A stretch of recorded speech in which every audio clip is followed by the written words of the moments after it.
शुक्लाम्बरधरम् विष्णुम् शशिवर्णम् चतुर्भुजम् प्रसन्नवदनम् ध्यायेत् सर्वविघ्नोपशान्तये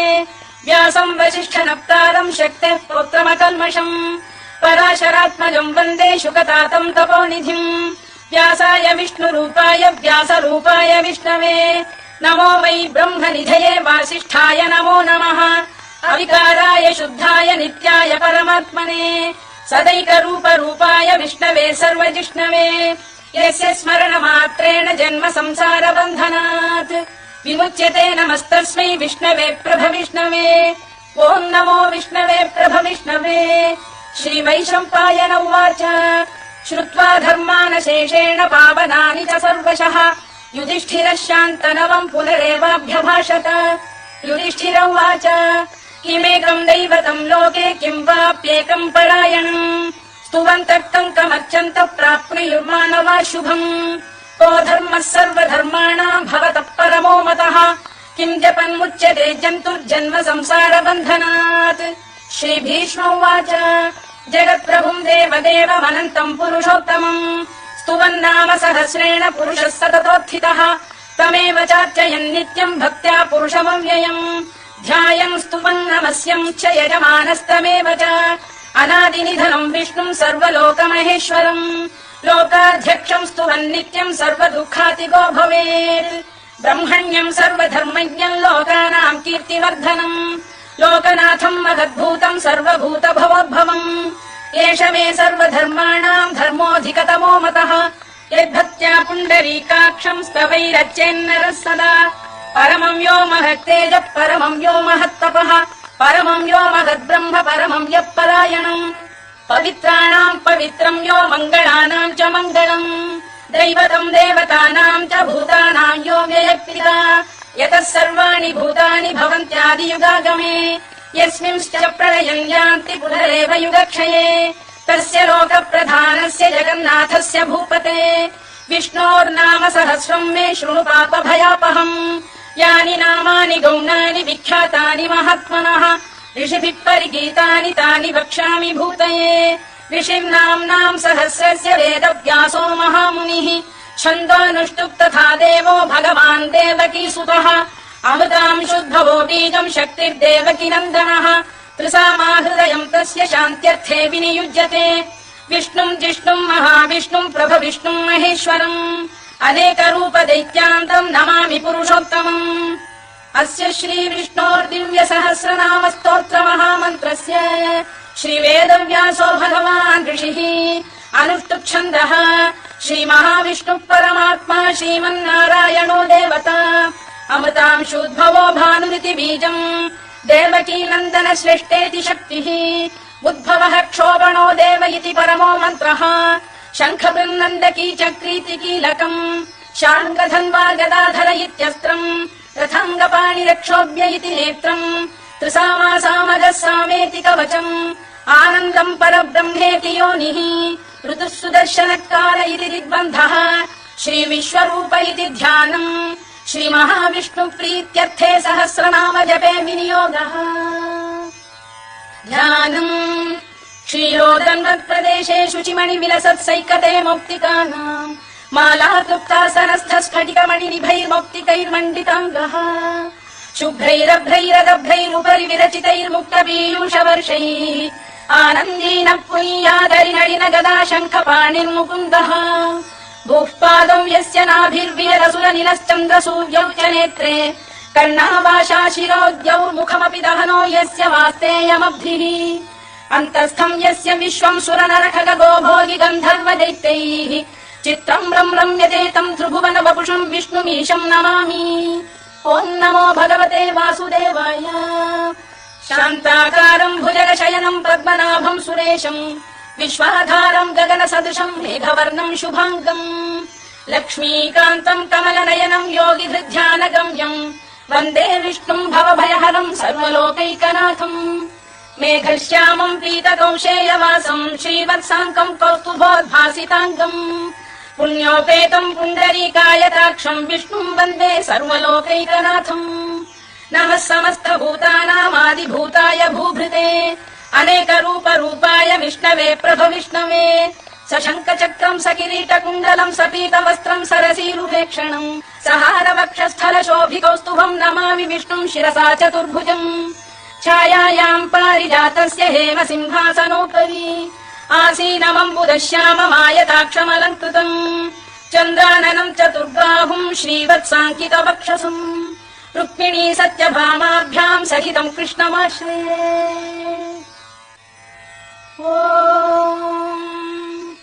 विश्वम् विष्णुर्वषत्कारो भूतभव्य भवत्प्रभुः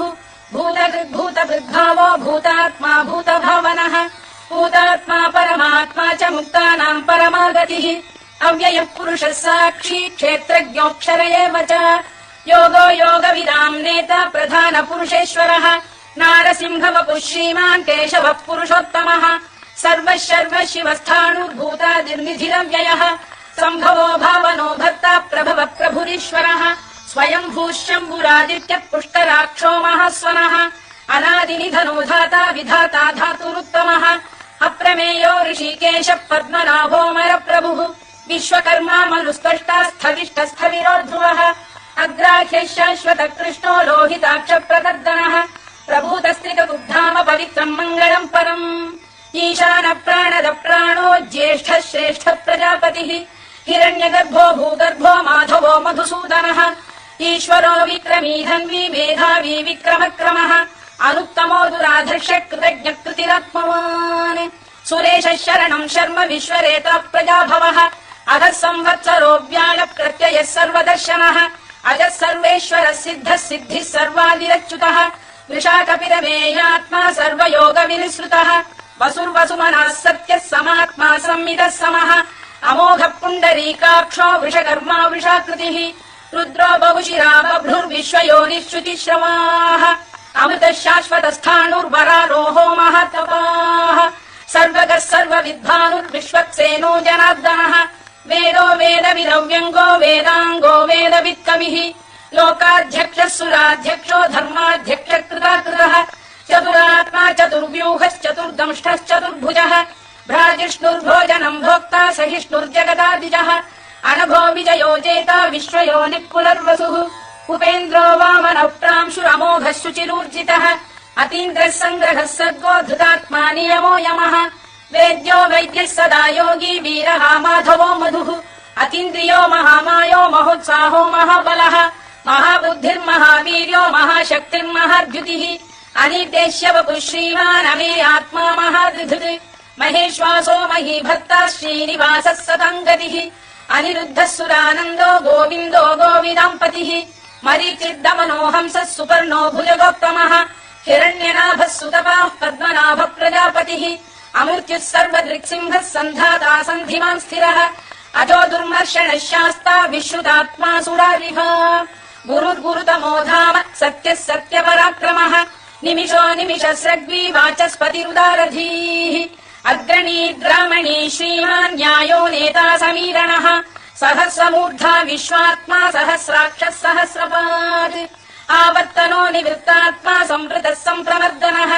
अधः संवर्तको भङ्गिरनिरोधरणीधरः सुप्रसाद प्रसन्नात्मा विश्वधृक् विश्वभुक् विभुः सत्कर्ता सत्कृतः साधुर्जह्नुर्नारायणो नरः असङ्ख्येयो प्रमेयात्मा विशिष्टः शिष्टकृच्छुचिः सिद्धार्थ सिद्ध सङ्कल्पः सिद्धिदः सिद्धिसाधनः वृषाही वृषभो विष्णुर्वृषपर्वा वृषोदरः वर्धनो वर्धमानश्च विविक्तः श्रुतिसागरः सुभुजो दुर्धरो वाग्मी महेन्द्रो वसुदो वसुः नैकरूपो बृहद्रूपः शिपिमिष्टः प्रकाशनः ओजस्तेजोऽब्जुदिधर प्रकाशात्मा प्रतापनः वृद्धः स्पष्टाक्षरो मन्त्रश्चन्द्रांशुर्भास्करद्युतिः अमृतांशुद्धवो भानुः शशबिन्दुः सुरेश्वरः औषधम् जगतः सेतुः सत्यधर्मपराक्रमः भूतभव्य भवन्नाथ पवनः पावनो नलः कामः कामकृत्कान्तः कामः कामप्रदः प्रभुः युगादिकृद्युगावर्तो नैकमायो महाशनः अदृश्यो व्यक्तरूपश्च सहस्रजिदनन्तजित् इष्टो विशिष्टः शिष्टेष्टः शिखण्डी नभुषो वृषः क्रोधः क्रोधकृत्कर्ता विश्वबाहुर्महीधरः अच्युत प्रथित प्राण प्राणदो वासवानुजः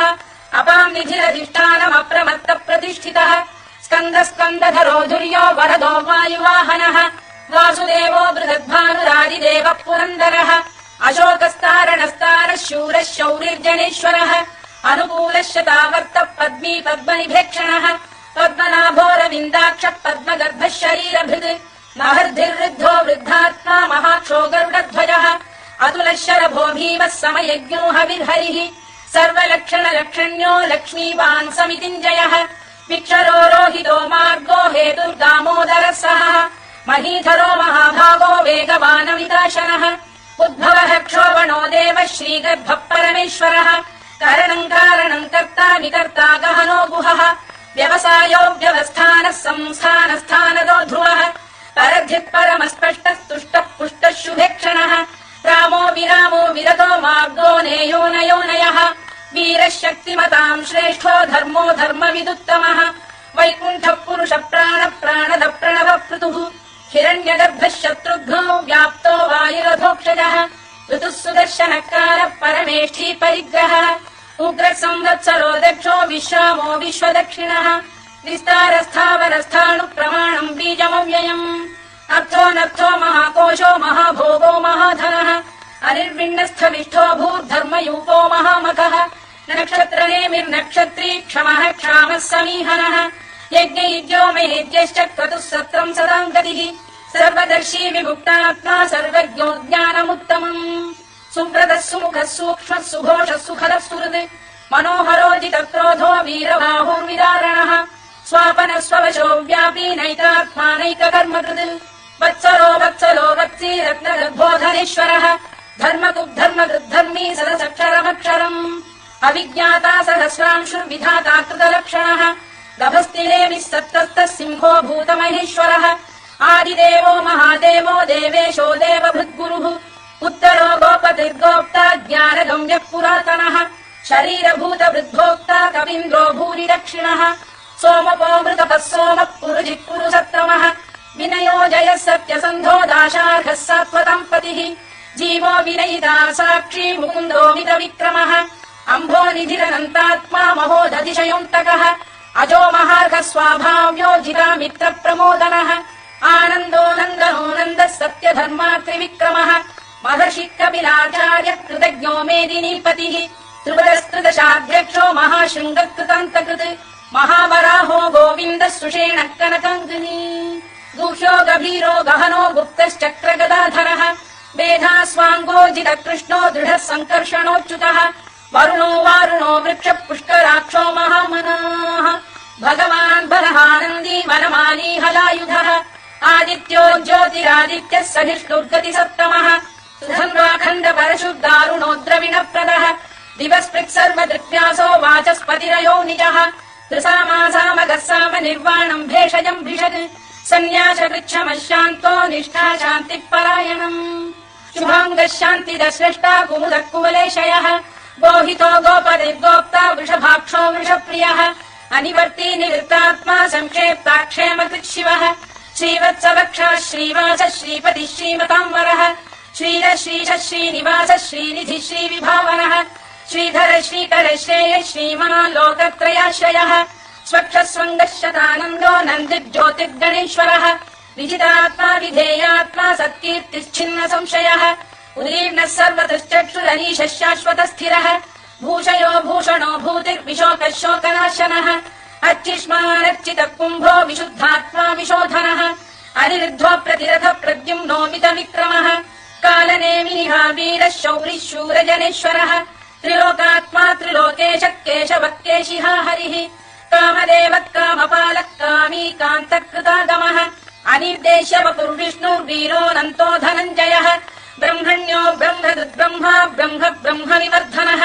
ब्रह्मविब्राह्मणो ब्रह्मी ब्रह्मज्ञो ब्राह्मणप्रियः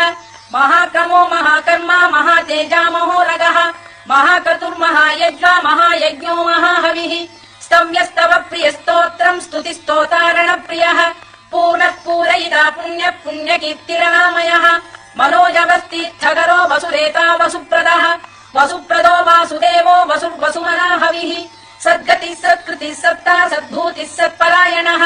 शूरसेनो यदुश्रेष्ठः सन्निवासः सुयामुनः भूतावासो वासुदेवः सर्वासु निलयो नलः दर्पः दर्पदो दृप्तो दुर्धरोऽथा पराजितः विश्वमूर्तिर्महामूर्तिर्दीप्तमूर्तिरमूर्तिमान् अनेकमूर्तिरव्यक्तः शतमूर्तिः शताननः एकोनैकः स वक्तः किम् यत्तत्पदमनुत्तमम् लोकबन्धुर्लोकनाथो माधवो भक्तवत्सलः सुवर्णवर्णो हेमाङ्गो वराङ्गश्चन्दनाङ्गदी वीरः विषमः शून्यो घृता शीरचरश्चरः अमानी मानदो मान्यो लोकस्वामी त्रिलोकभृत् सुमेधा मेधजो धन्यः सत्यमेधाधराधरः तेजो वृषोद्युतिधरः सर्वशस्त्रभृताम्बरः प्रग्रहो निग्रहो व्यग्रो नैकशृङ्गो गदाग्रजः चतुर्मूर्तिश्चतुर्बाहुश्चतुर्व्यूहश्चतुर्गतिः चतुरात्मा चतुर्भावश्चतुर्वेद विदेकपात् समावर्तो निवृत्तात्मा दुर्जयो दुरतिक्रमः दुर्लभो दुर्गमो दुर्गो दुरावासो दुरारिः शुभाङ्गो लोकसारङ्गः सुतन्तुस्तन्तु वर्धनः इन्द्रकर्मा महाकर्मा कृतकर्मा कृतागमः उद्भवः सुन्दरः सुन्दो रत्ननाभः सुलोचनः अर्को वाजसनः शृङ्गी जयन्तः सर्वविजयी सुवर्णबिन्दुरक्षोभ्यः सर्वभागीश्वरेश्वरः महाह्रदो महागर्तो महाभूतो महानिधिः कुमुदः कुन्दरः कुन्दः पर्जन्यः पावनो निलः अमृताशोऽमृतवपुः सर्वज्ञः सर्वतोमुखः सुलभः सुव्रतः सिद्धः शत्रुजिच्छत्रुतापनः यग्रोधोदुम्बरोष्टश्चाणूरान्ध्रैषूदनः सहस्रार्चिः सप्तजिह्वः सप्तैधाः सप्तवाहनः अमूर्तिरनघोचिन्त्यो भयगृद्भयनाशनः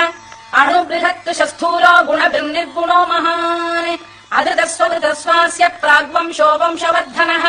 भारभृत्कथितो योगी योगीशः सर्वकामदः आश्रमः श्रमणः क्षामः सुपर्णो वायुवाहनः धनुर्धरो धनुर्वेदो दण्डो दमयिता दमः अपराजितः सर्वसहो नियन्ता नियमो यमः सत्त्ववान् सात्विकः सत्यः सत्यधर्मपरायणः अभिप्रायः प्रियार्बोधः प्रियकृत्प्रीतिवर्धनः विहाय सगतिर्ज्योतिः सुरुचित्पुतबुद्विभुः रविर्विरोचनः सूर्यः सवितारविलोचनः अनन्तो हुतबुद्भोक्ता सुखदो नैकजोऽग्रजः अनिर्विण्णः सदामर्षी लोकाधिष्ठानमद्भुतः सनात्सनातनतमः कपिलः कपिरव्ययः स्वस्तिदः स्वस्तिकृत् स्वस्ति स्वस्ति भुक् स्वस्ति दक्षिणः अरौद्रः कुण्डली चक्री विक्रम्यूर्जितशासनः शब्दातिकः शब्दसः शिशिरः शर्वरीकरः अक्रूरपेशलो दक्षो दक्षिणः क्षमिणाम्बरः विद्वत्तमो वीतभयः पुण्यश्रवणकीर्तनः उत्तारणो दुष्कृतिः पुण्यो दुःस्वप्ननाशनः वीरः रक्षणः सन्तो जीवनः पर्यवस्थितः अनन्तरूपोऽनन्तश्रीर्जितमन्युर्भयापहः चतुरश्रो गभीरात्मा विदिशो व्यादिशो दिशः अनादिर्भूर्भुवो लक्ष्मी सुवीरो रुचिराङ्गदः जननो जनजन्मादिर्भीमो भीमपराक्रमः आधारनिलयो धाता पुष्पहासप्रजागरः ऊर्ध्वगः सत्पथाचार प्राणदः प्रणवप्रणः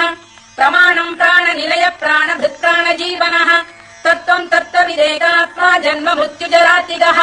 भूर्भुवः स्वस्तरुस्तारः सविता प्रपितामहः यज्ञो यज्ञपतिर्यज्वा यज्ञाङ्गो यज्ञवाहनः यज्ञभृद्यज्ञकृद्यज्ञी यज्ञभुग्यज्ञसाधनः यज्ञान्तकृद्यज्ञगुह्यमन्नमन्नाद एव च आत्मयोनिः स्वयम् जातो वैखानः सामगायनः देवकीनन्दन स्रष्टा क्षितीशः पापनाशनः शङ्खबृन्नन्दकी चक्री शार्ङ्गधन्वा गदाधरः तथाङ्गपाणिरक्षोभ्यः सर्वप्रहरणायुधः सर्वप्रहरणायुधोऽम् नम इति परमाली गरीशाङ्गी शङ्खी चक्री च नन्दकी श्रीमान्नारायणो विष्णुर्वासुदेवोऽभिरक्षतु वनमाली गरीशाङ्गी शङ्खी चक्री च नन्दकी श्रीमान्नारायणो विष्णुर्वासुदेवोऽभिरक्षतु वनमाली गरीशाङ्गी शङ्खी चक्री च नन्दकी श्रीमान्नारायणो विष्णुर्वासुदेवोऽभिरक्षतु इतीदम् कीर्तनीयस्य केशवस्य महात्मनः नाम्नाम् सहस्रम् दिव्यानामशेषेण प्रकीर्तितम् य इदम् शृणुयात् नित्यम् यश्चापि परिकीर्तयेत् नाशुभम् प्राप्नुयात् किञ्चित् सोमुत्रेह च मानवः वेदान्तको ब्राह्मणः स्यात् क्षत्रियो विजयी भवेत् वैश्यो धनसमृद्धः स्यात् क्षुद्रः सुखमवाप्नुयात् धर्मार्थी प्राप्नुयात् धर्ममर्थार्थी चार्थमाप्नुयात् कामानवाप्नुयात् कामी प्रजार्थी चाप्नुयात् प्रजाम् भक्तिमान् यः सदोत्थाय शुचिस्तद्गतमानसः सहस्रम् वासुदेवस्य नाम्नामेतत् कीर्तयेत् यश प्राप्नोति विपुलम् याति प्राधान्यमेव च अचलां श्रियमाप्नोति श्रेयः प्राप्नोत्यनुत्तमम् न भयम् क्वचिदाप्नोति वीर्यम् तेजश्च विन्दति भवत्य रोगोद्युतिमान् बलरूपगुणान्वितः रोगार्तो मुच्यते रोगात् बद्धो मुच्येत बन्धनात् भयान्मुच्येत भीतस्तु मुच्येतापन्न आपदः दुर्गाण्यतितरत्याशु पुरुषः पुरुषोत्तमम् सुवन्नाम सहस्रेण नित्यम् भक्ति समन्वितः वासुदेवाश्रयो मर्त्यो वासुदेव परायणः सर्वपाप विशुद्धात्मा याति ब्रह्म सनातनम् न वासुदेव भक्तानामशुभम् विद्यते क्वचित् जन्म मृत्युजरा व्याधि भयम् नैवोपजायते इमं स्तवमधीयानः श्रद्धा भक्ति समन्वितः युज्येतात्मसुखक्षान्ति श्रीधृति स्मृति कीर्तिभिः न क्रोधो न च मात्सर्यम् न लोभो न शुभामतिः भवन्ति कृतपुण्यानाम् भक्तानाम् पुरुषोत्तमे द्यौ स चन्द्रार्क नक्षत्राखम् दिशो भूर्महोदधिः वासुदेवस्य वीर्येण विधृतानि महात्मनः ससुरासुर गन्धर्वम् स यक्षोरगराक्षसम् जगत्वशे वर्ततेदम् कृष्णस्य सचराचरम् इन्द्रियाणि मनो बुद्धिः सत्त्वम् तेजो बलम् धृतिः वासुदेवात्मकान्याहुः क्षेत्रम् क्षेत्रज्ञ एव च सर्वागमानामाचार प्रथमम् परिकल्पते आचार प्रभवो धर्मो धर्मस्य प्रभुरच्युतः ऋषयः पितरो देवा महाभूतानि धातवः जङ्गमा जङ्गमम् चेदम् जगन्नारायणोद्भवम् योगो ज्ञानम् तथा साङ्ख्यम् विद्या शिल्पादिकर्म च वेदाः शास्त्राणि विज्ञानमेतत् सर्वम् जनार्दनात् एको विष्णुर्महद्भूतम् पृथग्भूतान्यनेकशः त्रीलोकान् व्याप्य भूतात्मा भुङ्क्ते विश्वभुवव्ययः इमम् स्तवम् भगवतो विष्णोर्व्यासेन कीर्तितम् पठेद्य इच्छेत् पुरुषः श्रेयत् प्राप्तुम् सुखानि च विश्वेश्वरमजम् देवम् जगतः प्रभुमव्ययम् भजन्ति ये पुष्कराक्षम् न ते यान्ति पराभवम् न ते यान्ति पराभवम् ॐ नमः इति अर्जुनोवाच पद्मपत्र विशालाक्ष पद्मनाभ सुरोत्तम भक्तानामनुरक्तानाम् त्राता भव जनार्दन श्रीभगवानुवाच यो माम् नाम सहस्रेण स्तोतुमिच्छति पाण्डव सोऽहमेकेन श्लोकेन स्तुत एव न संशयः स्तुत एव न संशय ॐ नमः इति व्यास उवाच वासनाद् वासुदेवस्य वासितम् भुवनत्रयम् सर्वभूतनिवासोऽसि वासुदेव नमोऽस्तु ते वासुदेव नमोऽस्तु ॐ नमः इति पार्वत्युवाच केनोपायेन लघुना विष्णोर्नाम सहस्रकम् पठ्यते पण्डितैर्नित्यम् श्रोतुमिच्छाम्यहम् प्रभो ईश्वर उवाच श्रीराम राम रामेति रमे रामे मनोरमे सहस्रनाम तत्तुल्यम् राम नाम वरानने श्रीराम राम रामेति रमे रामे मनोरमे सहस्रनाम तत्तुल्यम् राम नाम वरानने श्रीराम राम रामेति रमे रामे मनोरमे सहस्रनाम तत्तुल्यम् राम नाम वरानने राम नाम वरानन ॐ नमः इति ब्रह्मोवाच नमोऽस्त्वनन्ताय सहस्रमूर्तये सहस्रपादाक्षि शिरोरुबाहवे सहस्रनाम्ने पुरुषाय शाश्वते सहस्रकोटियुगधारिणे नमः सहस्रकोटियुगधारिणे नमः ॐ नमः इति सञ्जय उवाच यत्र योगेश्वर कृष्णो यत्र पार्थो धनुर्धरः तत्र श्रीविजयो भूतिर्ध्रुवानि निर्मतिर्मम श्रीभगवानुवाच अनन्याश्चिन्तयन्तो मां ये जनाः पर्युपासते तेषाम् नित्याभियुक्तानाम् योगक्षेमम् अहम्यहम् परित्राणाय साधूनाम् विनाशाय च दुष्कृताम् धर्म संस्थापनार्थाय सम्भवामि युगे युगे आर्ता विषण्णाः शिथिलाश्च भीता घोरेषु च व्याधिषु वर्तमानाः संकीर्त्य नारायण शब्दमात्रम् विमुक्त दुःखाः सुखिनो भवन्तु कायेन वाचा मनसेन्द्रियैर्वा बुद्ध्यात्मना वा प्रकृते स्वभावात् करोमि यद्यत् सकलम् परस्मै नारायणायेति समर्पयामि।